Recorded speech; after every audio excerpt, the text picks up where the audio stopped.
I didn't just find out my sister was sleeping with my fiancé. I found out they were related. My name is Amelia, and for 3 years I believed Julian Sterling was the great forbidden love that would define my life. He was the charismatic heir, and I was the quiet, independent artist. My sister, Isabella, had always been my shadow and my secret critic, but she played the role of the supportive maid of honor perfectly. The rivalry between us was unspoken, fueled by the fact that I was the one marrying into the legendary Sterling fortune. 2 days before the wedding, as I was packing Julian's cufflinks, I found a burner phone tucked beneath his suits. The last message was from an unknown number. "The secret is killing us. Meet me at the boathouse at midnight.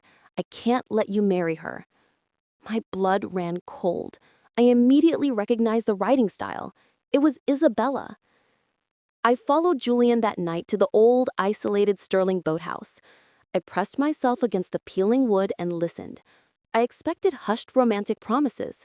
I heard something far more complex, far more disturbing.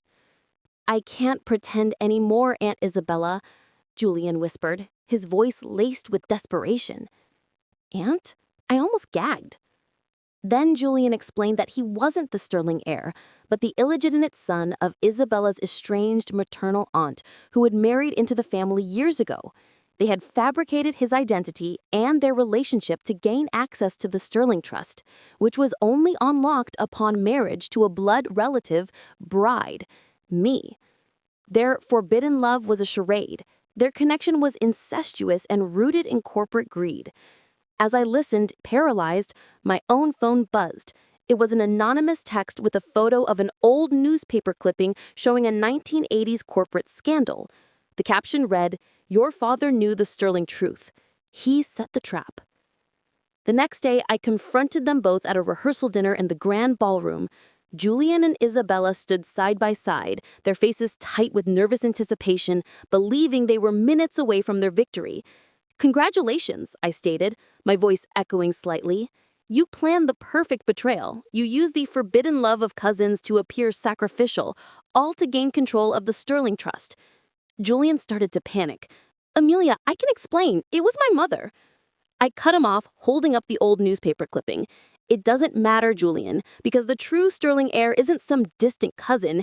It was my father." The heir went silent. I continued.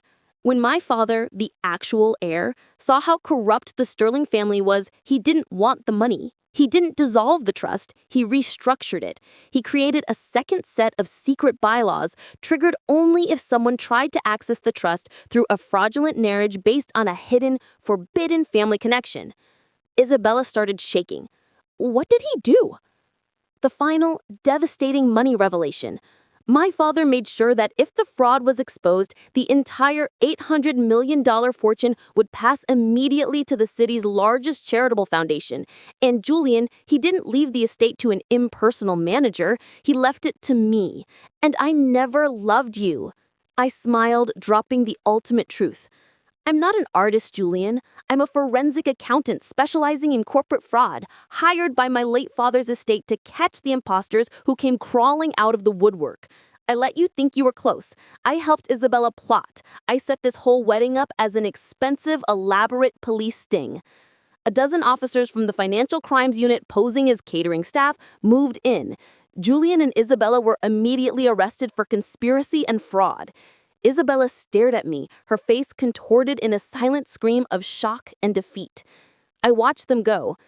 The man I thought was the love of my life tried to destroy my legacy, but my father's foresight and my cold execution ensured that justice, fierce and undeniable, prevailed. The prohibited love changed everything, but not the way they expected.